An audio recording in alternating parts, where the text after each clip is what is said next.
আজকের এই ভিডিওটা শুরু করছি 84 খাম্বা থেকে, যেখানে প্রতিটা স্তম্ভ যেন বলে যায় একটা কাহিনী।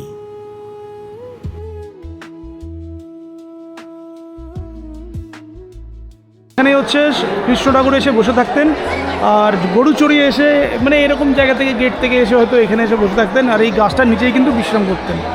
এখান থেকে পৌঁছে গেলাম আমরা পবিত্র ব্রহ্মাণ্ড ঘাট, যেখানে শোনা যায় শ্রীকৃষ্ণ এক মুঠো মুখে পুরো ব্রহ্মাণ্ড দেখিয়েছিলেন। তারপর ইতিহাসের সাক্ষী কংসকেল্লা, যেখানে কংসের অহংকার আর তার পতনের গল্প সব লুকিয়ে রয়েছে।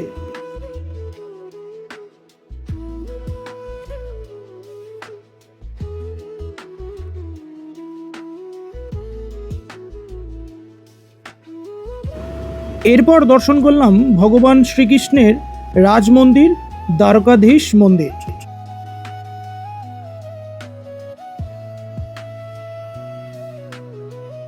একটু বিকাল হতেই পৌঁছে গেলাম শান্ত বৃশ্যাম ঘাটে। যমুনার ধারে ভক্তি আর আলো আঁধারির অপূর্ব একটা মেলবন্ধন।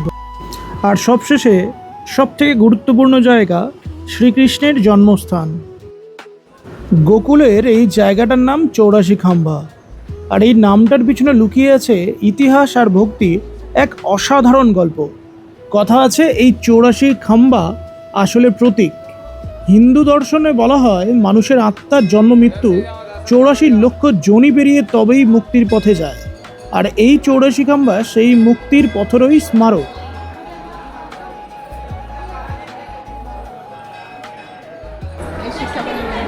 এই মন্দিরটা 5000 বছর আগেকার, তাই তো?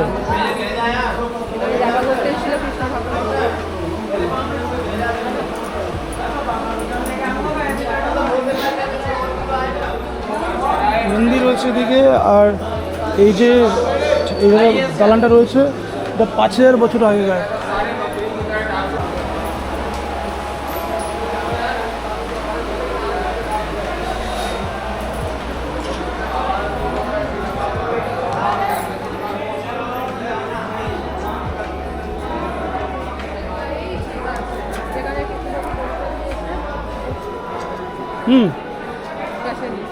এই গাছের নিচে বসে থাকতো, তাই তো?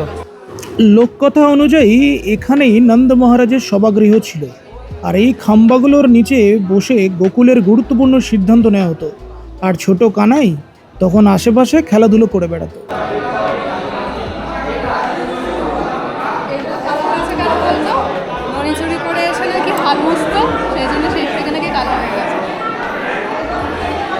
বিশাল ব্যাপার। আরও একটা বিশ্বাস আছে, এই খাম্বাগুলো শুধু পাথর নয়, প্রতিটা খাম্বা নাকি একটা সাধনা, একটা ত্যাগ আর একটা গল্পের সাক্ষী।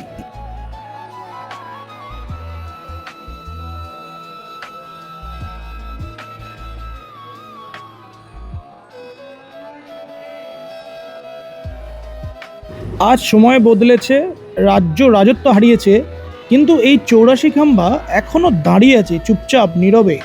যুগ যুগ ধরে বলে যাচ্ছে কৃষ্ণের শৈশব, গোকুলের ইতিহাস আর মানুষের মুক্তির পথের গল্প। कृष्ण आता और ये कलयुग का खंभा है। अब तीनों खंभों पर तो भगवानों के अवतार हैं।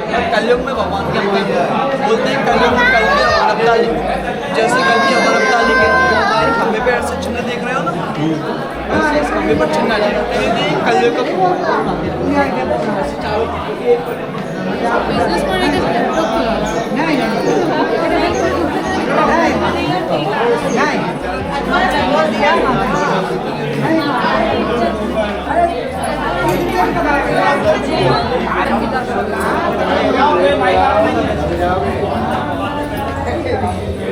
অনেক পুরনো হয়, তাও তো ফাটিয়ে ফুটিয়ে দিয়েছে মোগল সাম্রাজ্য ফাটিয়ে ফুটিয়েছে, ভেতরে সব কিছু আছে কিনা দেখার জন্য। এগুলো ফাটিয়ে দিয়েছিল, সব সোনা সব লাগানো ছিল, সেগুলো তো নিয়েই গেছে, ফাটিয়ে ফাটিয়ে দেখেছে ভেতরে কিছু আছে কিনা।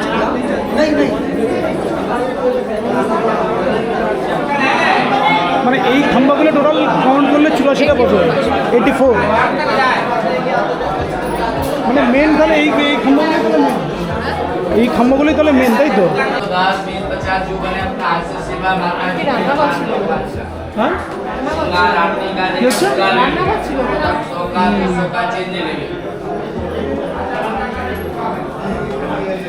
এইগুলো কি নাম দেওয়া আছে এগুলো? এই যা যে গান করেছে। গান?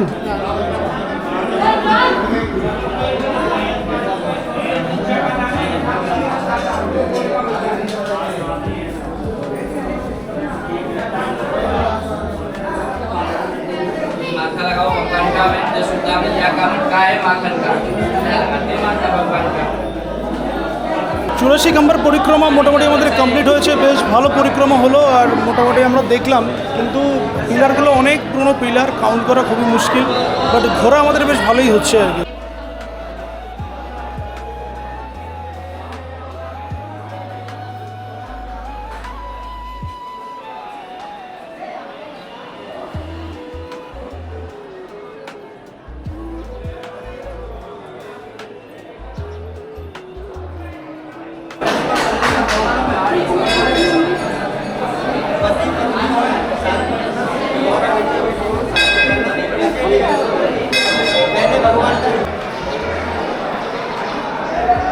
মানে এইগুলোই অনেক কিছু আছে হিস্ট্রি, তাই তো? बोलो कृष्ण भगवान की नंद नंदन की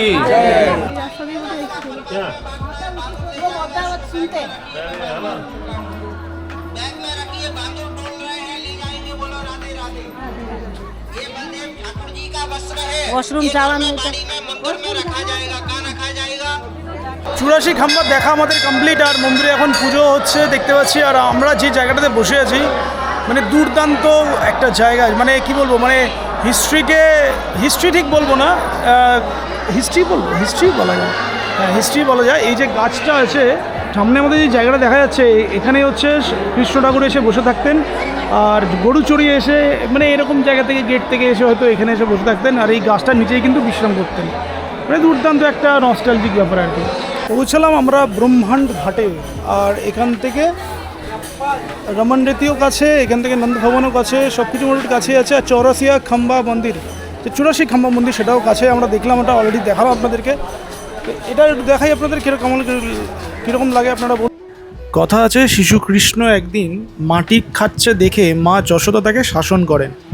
কৃষ্ণ মুখ খুলতেই মা যশোদা সেই মুখের ভিতরে দেখেন সূর্য, চন্দ্র, নক্ষত্র, দেবতা, ঋষি, সমস্ত ব্রহ্মাণ্ড শ্রীকৃষ্ণের মুখে রয়েছে। এই অলৌকিক ঘটনার স্মরণেই এখানে ব্রহ্মাণ্ড ঘাটে একটা মন্দিরও প্রতিষ্ঠা করা হয়।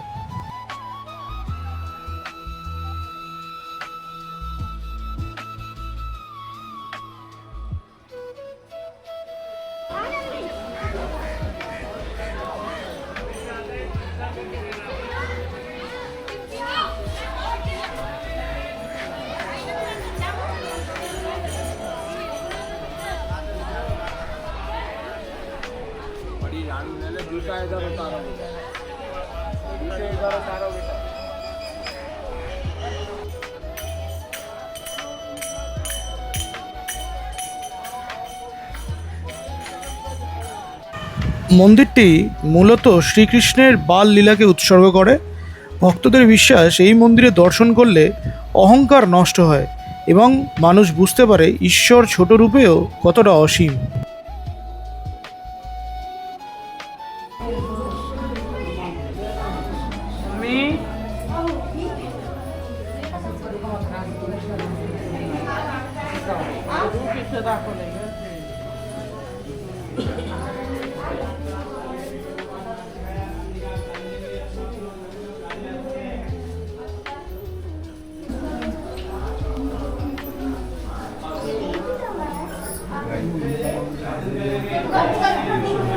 চিন্তাহরণ ঘাট, আর আমরা এখন পৌঁছলাম চিন্তাহরণ ঘাট। পার্কিং অ্যাভেলেবেল আছে, এদিকে প্রচুর গাড়ি আসছে।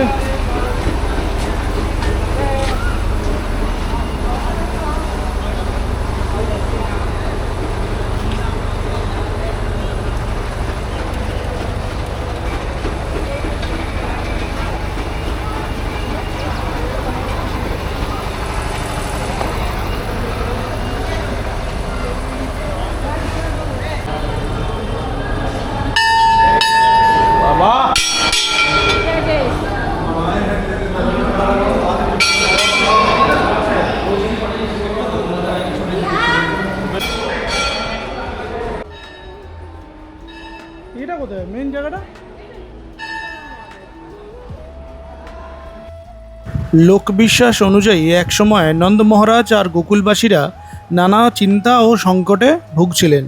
তখন ভগবান শ্রীকৃষ্ণ এখানে এসে তাদের আশ্বস্ত করেন, আর সেই মুহূর্ত থেকেই মানুষের বিশ্বাস জন্মায় এই ঘাটে এলে মন হালকা হয়, দুশ্চিন্তা ধীরে ধীরে দূরে সরে যায়। আজও ভক্তরা যমুনার ধারে বসে প্রার্থনা করেন, নিজের কষ্ট, ভয় আর অশান্তি মনের মধ্যে ছেড়ে দেন।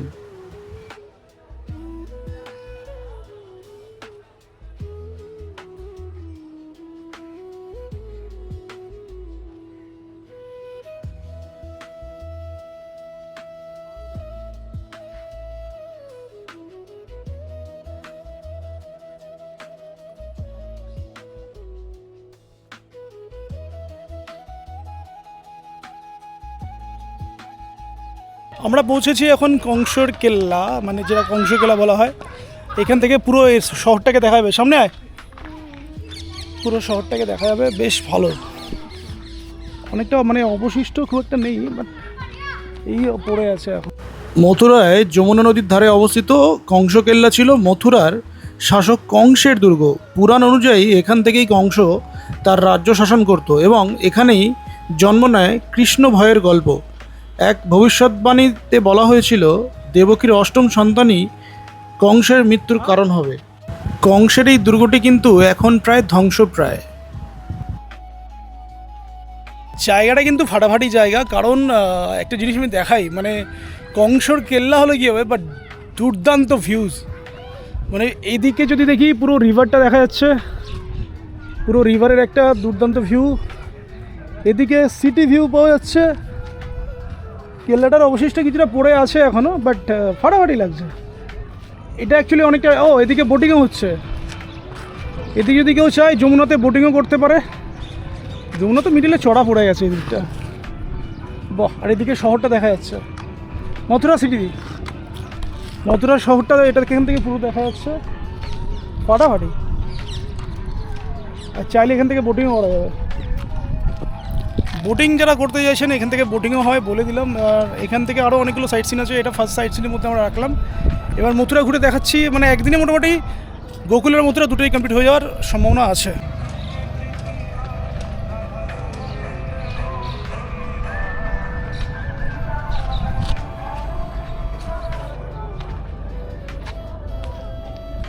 এখান থেকে ঝাঁপ মারলে কি মরে যাবো?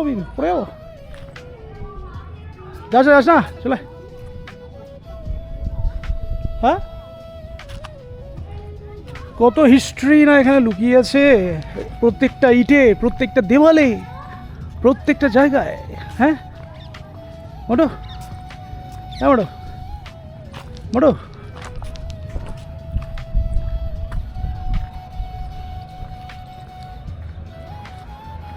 হ্যাঁ, ওটা হেলমেটের কাঁচটা দিয়ে দাগ লাগা।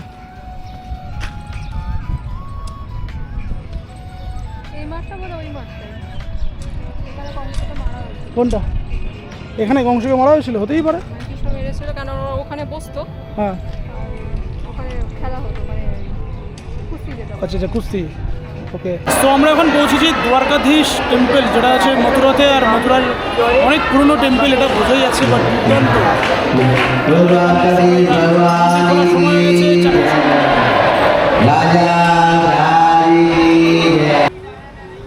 ভগবান কৃষ্ণ এখানে রাজাধিরাজ দ্বারকানাথ। এই মন্দির শুধু দর্শনের জায়গা নয়, এটা ভক্তির শৃঙ্খল আর কৃষ্ণ প্রেমের মিলবন্ধন। বিশ্বাস করা হয় এখানে এসে প্রার্থনা করলে মনের শক্তি আর বিশ্বাস দুটোই বেড়ে যায়।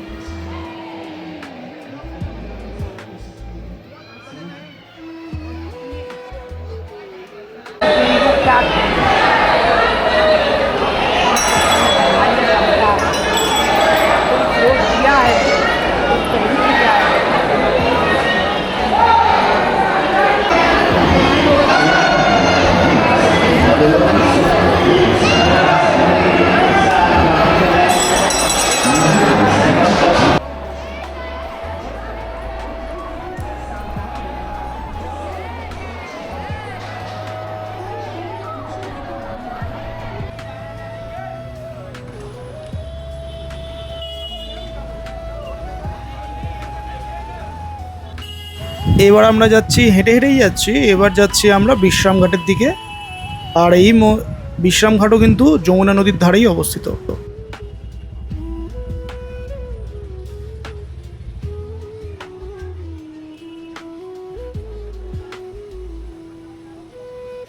পুরাণ অনুযায়ী কংসবধের পর ভগবান শ্রীকৃষ্ণ এখানেই বিশ্রাম নিয়েছিলেন, সেই থেকেই জায়গাটির নাম বিশ্রাম ঘাট।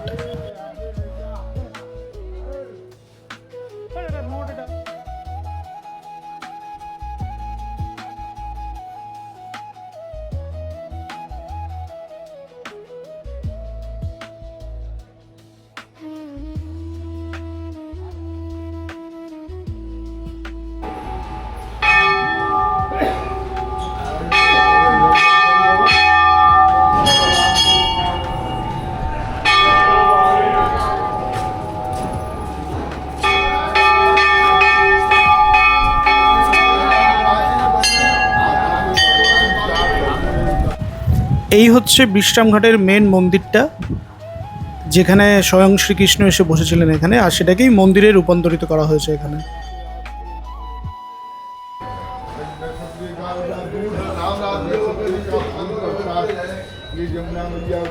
আজও সন্ধ্যায় প্রদীপের আলো আর যমুনার ঢেউ এই ঘাটকে করে তোলে এক স্বর্গীয় জায়গা। এটা এটা এই তো এখানে মন্দির করে